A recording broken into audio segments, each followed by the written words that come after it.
Hello everyone, Radhe Radhe. कैसे हैं आप सभी। आज हम इम्पॉर्टेंट टॉपिक पढ़ाने वाले हैं जिसका नाम है अलंकार। अलंकार ये क्लास 8 से लेकर 12 तक के सभी बच्चों के लिए बहुत ही ज़्यादा इम्पॉर्टेंट है और ये बोर्ड एग्ज़ाम में ज़रूर आता है। चलिए स्टार्ट करते हैं। अलंकार का अर्थ होता है जेवर या आभूषण। अलंकार की परिभाषा होती है काव्य की शोभा बढ़ाने वाले तत्वों को अलंकार कहते हैं।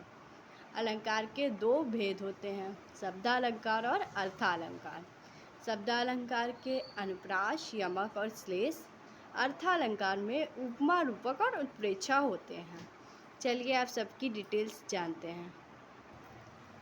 शब्दालंकार में 3 होते हैं, अनुप्रास, यमक और श्लेष। अनुप्रास अलंकार में वर्णों की आवृत्ति बार बार होती है, जैसे रावण हो गया या चावर्ण हो गया, इसमें वर्ण की आवृत्ति होती है। यमक अलंकार में शब्द की आवृत्ति बार बार होती है, जैसे कमल हो गया, कमल शब्द 2 बार आया या 3 बार आया, या घटा शब्द 2 बार आया या 3 बार आया। इस टाइप में अगर शब्दों की आवृत्ति होती है वहाँ पर यमक अलंकार होता है, जहाँ पर वर्णों की आवृत्ति होती है वहाँ पर अनुप्रास अलंकार होता है। और श्लेष अलंकार में शब्द एक ही बार आता है परंतु उसका अर्थ अलग अलग होता है, जैसे रहीमन पानी राखिए, बिन पानी सब सून, पानी गए न उबरे, मोती मानस शून।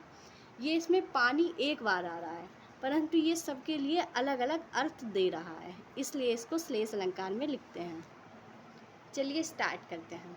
सबसे पहले आता है अनुप्रास अलंकार, जहाँ पर एक वर्ण बार बार आए, जैसे रघुपति राघव राजा राम।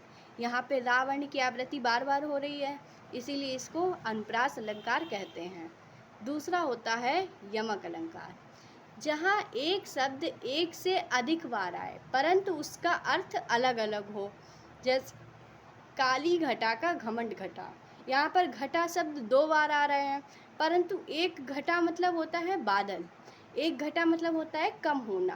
काली घटा का घमंड घटा, जैसे इसके एग्जाम्पल में आता है कनक कनकते 100 गुने, मादकता अधिकाय, जा खाए बौराय, जा पाए बौराय।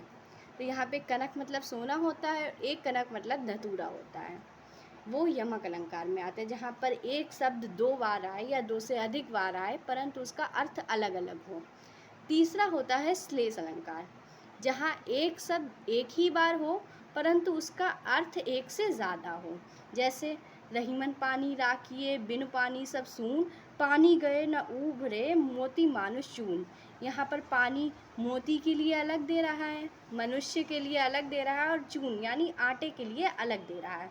इसमें एक और उदाहरण होता है, मोहब्बत बरसा देना तू सावन आया है, जैसे कि ये वाला गाना तो सुना ही होगा आप सभी ने। तो यहाँ पर सावन मतलब इंसान भी होता है और सावन मतलब महीना भी होता है, इसीलिए इसको श्लेष अलंकार में लिख सकते हैं।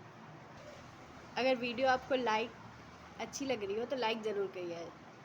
अब चलिए स्टार्ट करते हैं अर्थालंकार। अर्थालंकार में आते हैं उपमा, रूपक और उत्प्रेक्षा।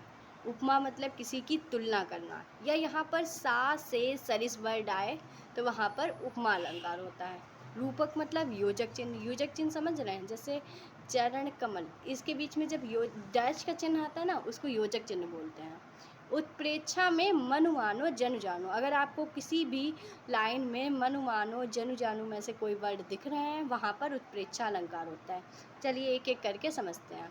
सबसे पहले आता है उपमा अलंकार, जहाँ उपमेय में उपमान की तुलना की जाए वहाँ पर उपमा अलंकार होता है। कि इसकी परिभाषा आप बड़ी करके लिख सकते हैं, ये मैंने केवल समझाने के लिए लिखी है।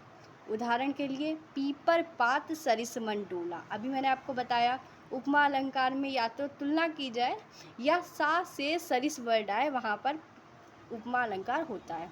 जैसे इसमें आ रहा है पीपर पात सरिस मंडोला, सरिस वर्ड आ रहा है ना, तो ये उपमा अलंकार में आ गया। इसके बाद आता है रूपक अलंकार, जहाँ उपमेय में उपमान का भेद रहित आरोप हो, जैसे चरण कमल बंदव हरिराई, ये इसमें डैश योजक चिन्ह आ रहा है, जैसे चरण और कमल के बीच में योजक चिन्ह आ रहा है वो रूपक में आता है। तीसरा है उत्प्रेक्षा अलंकार, जहाँ उपमेय में उपमान की संभावना की जाए वहाँ उत्प्रेक्षा अलंकार होता है, जैसे उसका सर फट गया मानो लाल रंग का घड़ा। यहाँ पे मानो वर्ड आ रहा है।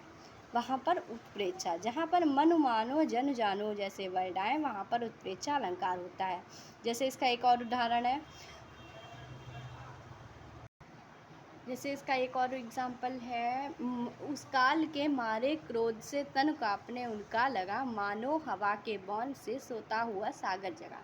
यहाँ पर मनु शब्द आ रहा है, वहाँ पर उत्प्रेक्षा अलंकार है। आप इसको नोट कर सकते हैं, लिख सकते हैं और याद कर सकते हैं। ये बहुत ही इजी ट्रिक है इसको याद करने की। वीडियो अच्छी लगी हो तो लाइक कीजिए, शेयर कीजिए, सब्सक्राइब कीजिए और कमेंट ज़रूर कीजिए। Thank you.